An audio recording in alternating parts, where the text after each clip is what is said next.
It's a Fact, a program for people who are curious about this fascinating world of ours. This is James Sydney.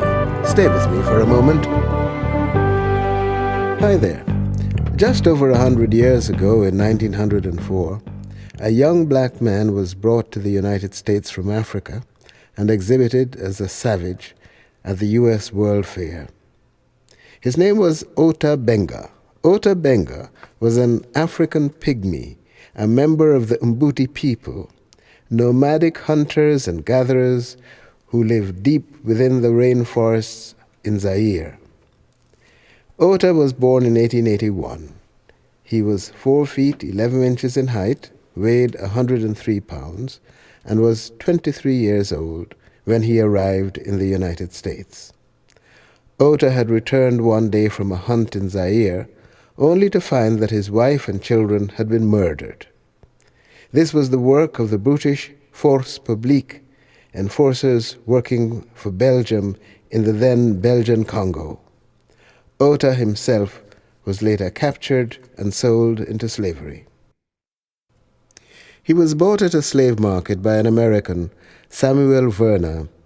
In the United States, Ota was displayed in the anthropology wing of the fair, with 4 other pygmies as emblematic savages, as they were called. The organizers considered the exhibit a success. Thousands of whites attending the fair frantically pushed and grabbed Ota, sometimes nearly tearing him apart. The police had to be called on many occasions. After the fair, Verner took Ota and other pygmies back to Africa. Ota now had no family, no longer belonged to any clan, and was considered tainted because of his association with whites. Verner decided to return Ota to America. It was now 1906. Back in America, Ota Benga was eventually presented to director William T. Hornaday of the Bronx Zoological Gardens. Hornaday's intention was clearly to display Ota. Hornaday apparently saw no difference between a wild beast and the little black man. At first, Ota was allowed to wander around the zoo, helping out with the care of the animals. Ota was next encouraged to spend time inside the monkey house. Then Ota was locked in the monkey house. He was now on display in the zoo together with a few chimpanzees, a gorilla, and an orangutan, as ancient ancestors of man. For the first time in any American zoo, a human being was on exhibit in a cage.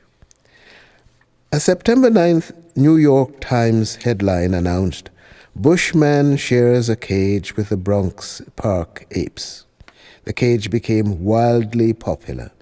One report said that on September 16th, 40,000 visitors roamed the New York Zoological Park. The sudden surge of interest was entirely attributable to Ota Benga. He was given full-time police guard. The zoo said Ota was always in danger of being grabbed, yanked, poked, and pulled to pieces by the mob. Several black ministers were horrified. One Reverend Gordon said, "Our race is depressed enough without exhibiting one of us with the apes. We think we are worthy of being considered human beings with souls." This was published on page 2 of the New York Times, September 11, 1906. On September 12th, a Times article on page 8 responded, "One Reverend colored brother objects to the curious exhibition on the grounds that it is an impious effort to lend credibility to Darwin's dreadful theories.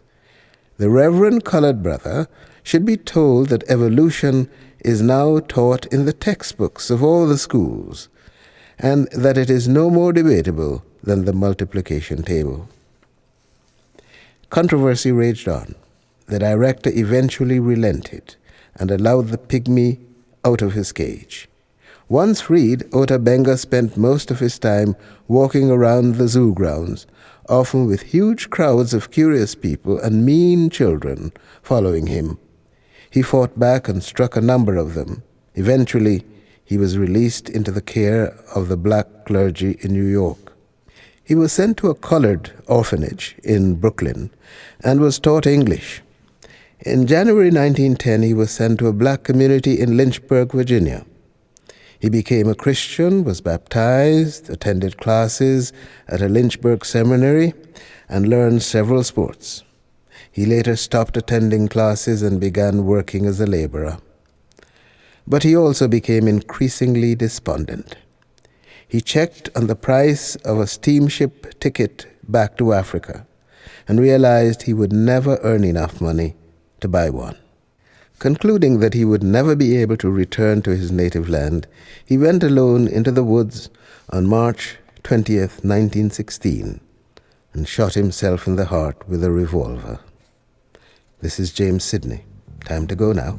Thanks for your company. Let's do it again next time on It's a Fact.